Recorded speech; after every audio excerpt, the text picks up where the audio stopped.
উত্তৰ গুৱাহাটী গৌৰীপুৰ ৰথলত ভূমাফিয়াৰ দাদাগিৰি। উত্তৰ গুৱাহাটীৰ নিবাসী অৰুণা বৰুৱা আৰু তেওঁৰ পৰিয়ালৰ নামত থকা মাটিত আৰ্ট ফিলিং কৰাত বাধা ভূমাফিয়াৰ। উত্তৰ গুৱাহাটীৰ ৰাজচক্ৰ গৌৰীপুৰ ৰথলা গাঁৱৰ 491 নম্বৰ পট্টাৰ 866 দাগৰ 7 বিঘা ভূমিত হেনচকু ভূমাফিয়াৰ।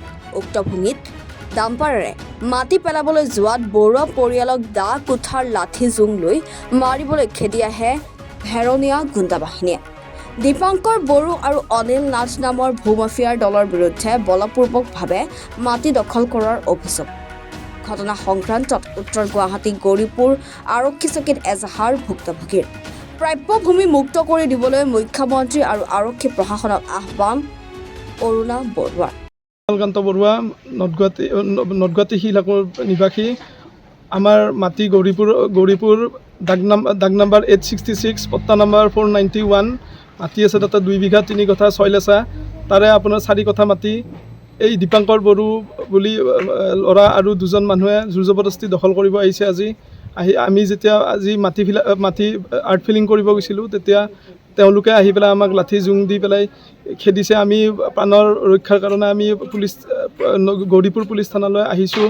আহি পেলাই আমি আজি এজাহাৰ এখন দাখিল কৰিছোঁ আৰু মই প্ৰশাসনক কওঁ যে আমাৰ প্ৰাপ্য মাটিখিনি আমাক ওলাই দিয়ক আৰু আমাৰ যাতে আৰু কোনো একো কৰিব নোৱাৰে, সেইটো আমাক ওলাই দি আমাক সহায় কৰক। বৰুৱা আমাৰ আজু ককাৰ মাটিত আমাক কোৰ্টে এখন নোট চমজাই দিছিল কোৰ্টে। তাৰপাছত আমি আজি মাটি পেলাব যাওঁতে এই দীপাংকৰ বড়ো আৰু 2টামান ল'ৰাই আমাক মাৰিবলৈ খেদি যায় আৰু লাঠি জোং লৈ পেলাই। আমি তাৰপিছত কোনোমতে পলাই গুচি আহিছোঁ। আহি পেলাই এতিয়া থানাত আহিছোঁ কেছ দিবলৈ। আপোনালোকৰে মাটি আৰু বলপূৰ্বকভাৱে বেলেগে দখল কৰা? আমাৰে মাটি, আমাক কোৰ্টে চমজাইও দিছে। বলপূৰ্বকভাৱে দখল কৰাৰ চেষ্টা কৰিছে?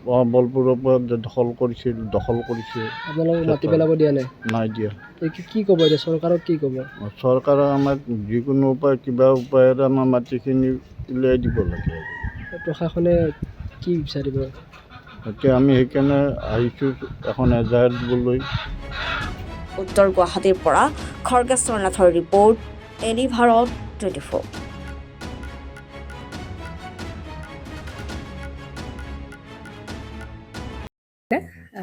জুবিন গাৰ্গৰ গীতসমূহৰ ওপৰত আধাৰিত গানে কি আনে নামৰ এটা সুন্দৰ অনুষ্ঠান আপোনালোকৰ ওচৰলৈ আহি আছে অতি শীঘ্ৰে।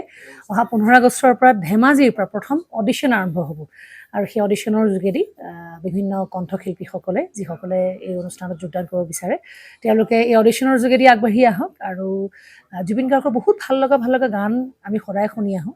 আৰু আপোনালোকৰ যদি ভাল লগা গান থাকে, জুবিন গাৰ্গৰ আপোনালোকে গাই ভাল পায়, তেন্তে অডিশ্যনত যোগদান কৰক। মোৰ ফালৰ পৰা আন্তৰিক শুভকামনা থাকিল এই সম্পূৰ্ণ অনুষ্ঠানটোলৈ। ধন্যবাদ।